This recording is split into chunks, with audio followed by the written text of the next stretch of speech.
Can the concepts of contemporary political language, political nation and democracy be applied to describe the attitude and behavior of the societal groups and strata of the Grand Duchy of Lithuania?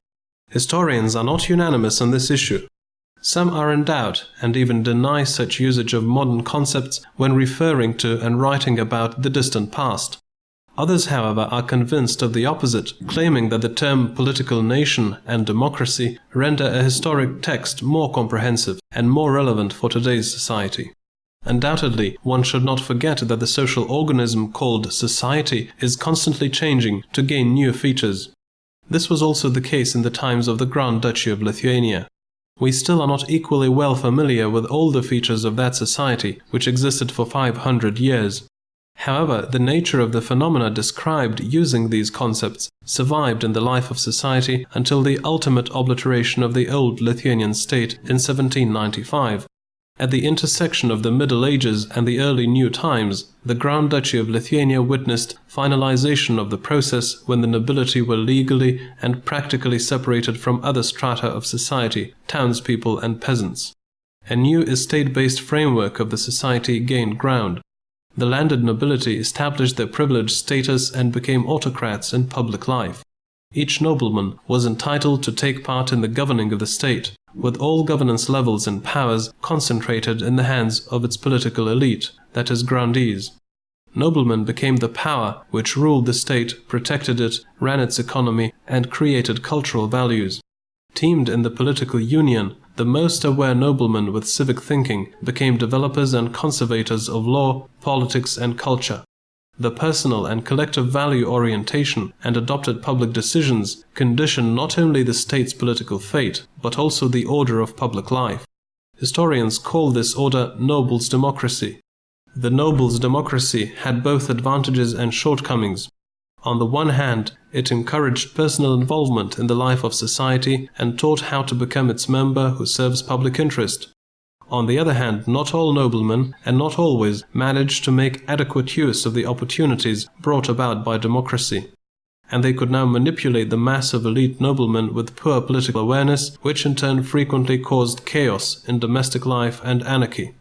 With reference to the nobles' democracy, one should also remember that this was the democracy for the minority, with its benefits enjoyed by members of the single stratum of society, that is, the nobility. Whereas the landed nobility in the Grand Duchy of Lithuania, according to historians' bravest estimations, accounted for merely under 10% of the total population. But let's not rush condemning the landed nobility. Let's remember that under the complicated conditions of decade-long wars, occupations and political pressure from foreign states, the noble part of society managed to preserve the great value, the idea of statehood, affection to the Lithuanian state, and the need to protect it. The ideals of freedom, independence and statehood encouraged many noblemen to sacrifice their well-being and to take part in the uprising of 1830–31 and 1863–64. Lietuvos didžiosios kunigaikštystės politinė tauta atsirado ir susiklostė apibrėžtoje erdvėje ir turėjo chronologinės laiko ribas. The political nation of the Grand Duchy of Lithuania emerged and formed in the defined space and had chronological time boundaries. Contemporaries, that is, the members of the political nation, perceived this space as homeland, identified themselves with it, and referred to it as we Lithuania, we the Lithuanian nation. This concept of space was established in theory by the Lithuanian philosopher Antanas Maceina in the 20th century. Quote, "Homeland is the nation's dwelling, created by history. It encompasses both space and time, in which the space changes, and spiritual works are born as its content. Therefore, to understand homeland, mere geography is not enough. One needs history, even far more history than geography." End quote. Historians of the contemporary times concocted the term Central Eastern Europe to define the area of the European continent which extended between the Baltic, Adrian, Aegean and Black Seas. It is underlined that in the course of history the boundaries of this region changed, expanded and shrank at different times, covering nowadays Lithuania, Belarus and the Ukraine, the former territory of the Grand Duchy of Lithuania. In this space, the Lithuanian political nation encompassed a multinational, multi-religious and multicultural community.